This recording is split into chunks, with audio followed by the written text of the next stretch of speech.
le directeur général de l'ARPT, c'est l'Agence de régulation des postes et télécommunications de Guinée. Monsieur le directeur, bonjour. Bonjour, monsieur.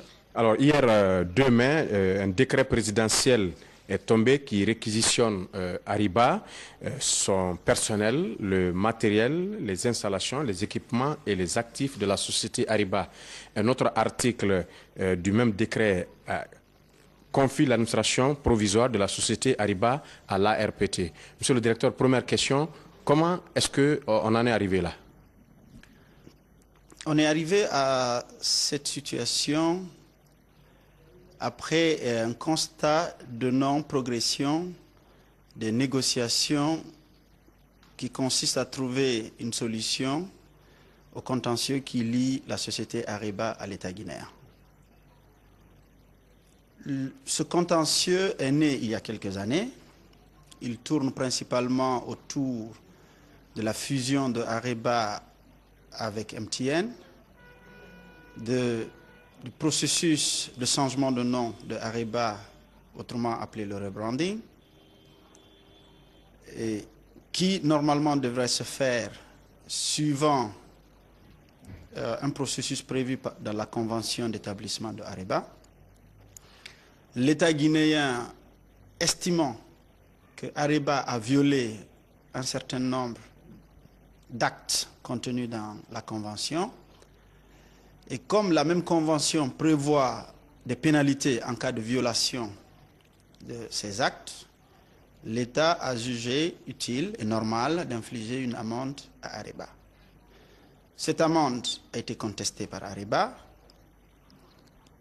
L'État s'est inscrit dans une logique de négociation, parce que c'est un contentieux commercial, logique de négociation dans l'intérêt des consommateurs, dans l'intérêt des travailleurs et leurs familles. Après plusieurs mois de négociation, parce que ce dernier mois, j'ai eu l'avantage de conduire ces négociations avec la direction générale de Ariba.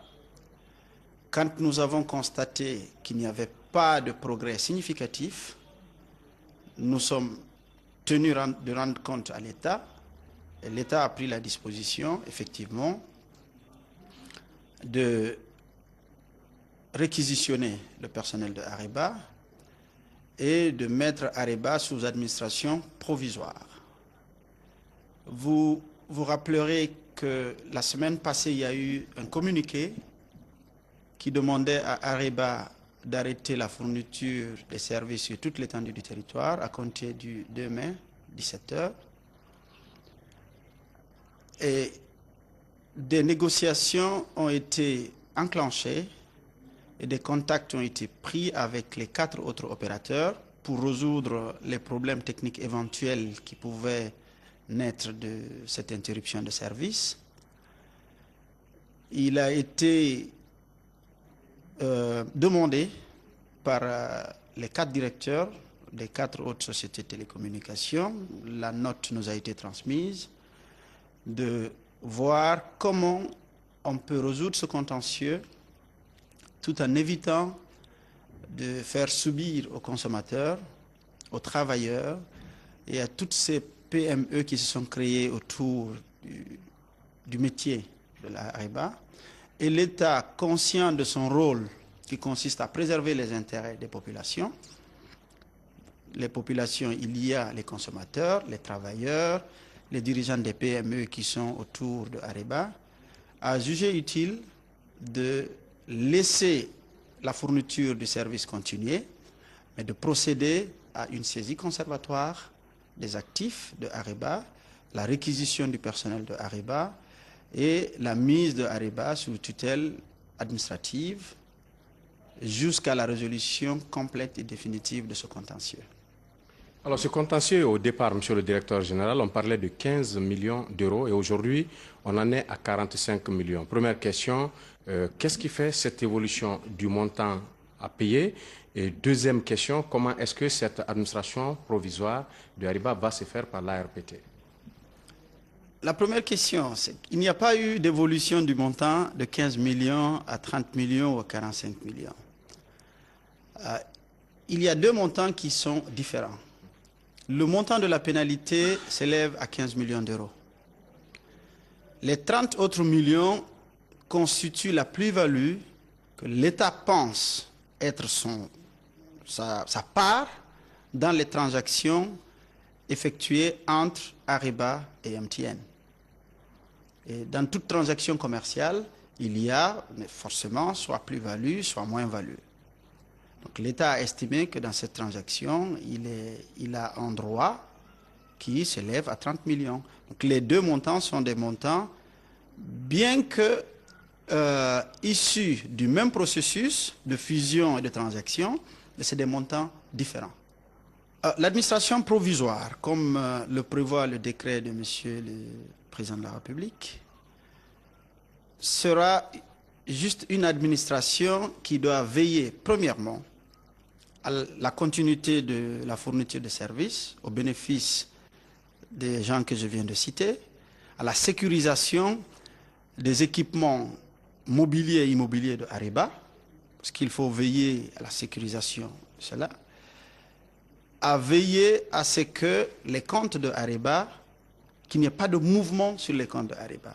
Je voudrais vous rassurer que pendant cette administration provisoire, l'ARPT ne touchera à aucun matériel de Ariba, ne touchera à aucun compte de Ariba.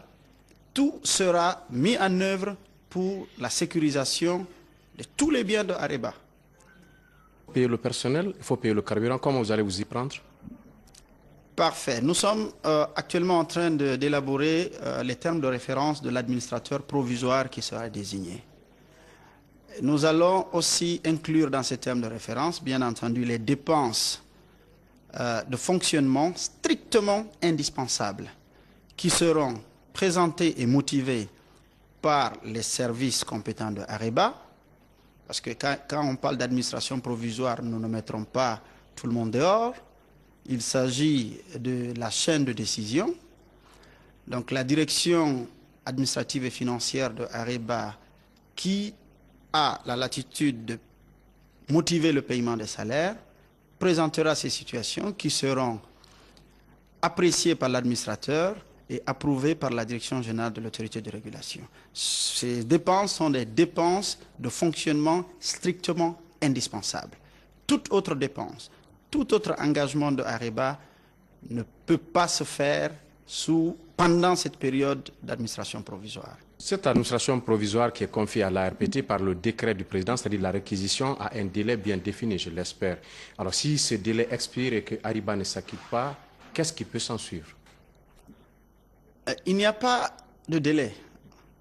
Le décret dit que Ariba et la société Ariba est mise sous administration provisoire jusqu'au règlement définitif du contentieux. Si le contentieux est résolu aujourd'hui, l'administration provisoire prendra sa fin. S'il est résolu dans un mois, l'administration prendra fin.